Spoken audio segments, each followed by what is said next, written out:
Méditation du 26 novembre. Dieu est celui qui vous guérit.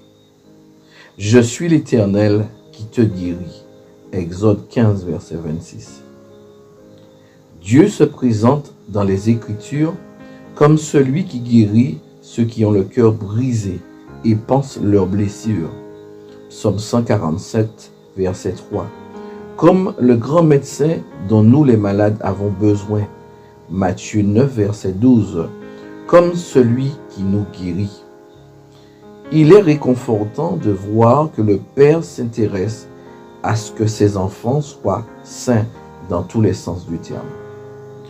L'Organisation mondiale de la santé définit la santé comme un état de complet bien-être physique, mental et social, et ne consistant pas seulement en une absence de maladie ou d'infirmité.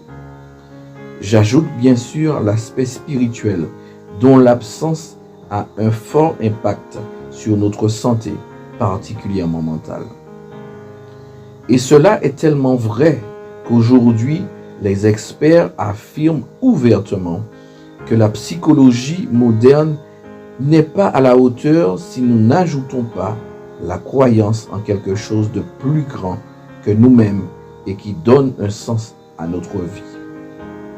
Pour pouvoir à notre santé, notre Créateur nous donne des indications dans sa parole.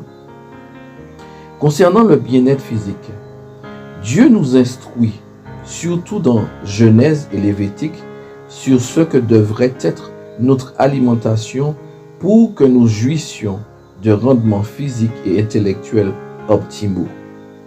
Elle doit se baser sur les céréales, les fruits, les légumes et les noix.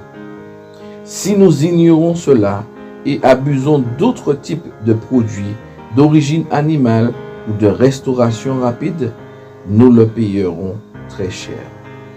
Il est intéressant de voir dans le livre de l'Exode que, de façon miraculeuse, Dieu fournit son peuple en manne qui était un pain du ciel, une céréale, ainsi que de l'eau, le seul liquide à pouvoir réellement étancher la soif, tout en assurant notre santé.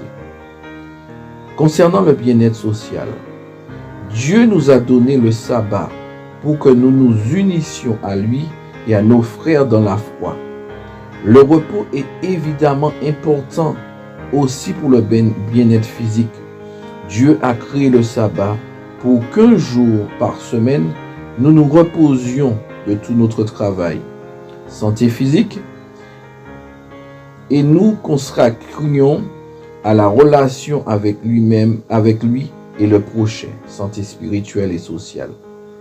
En des termes actuels, avec le sabbat, nous faisons d'une pierre deux coups. Concernant la santé mentale et spirituelle, Dieu nous a donné la vérité, parce que la vérité est importante. Nous en avons besoin pour la substituer aux aveuglements de notre cerveau. Ils nous font en effet tant de tort en nous amenant à mal juger les autres, nous-mêmes et la vie en général. Dieu veut que nous vivions sains ici-bas, tandis que nous nous préparons pour l'éternité. Pour que vous affrontiez la journée d'aujourd'hui avec espérance et que vous désiriez lui être fidèle, il vous dit, je suis l'Éternel qui te guérit. Bonne journée.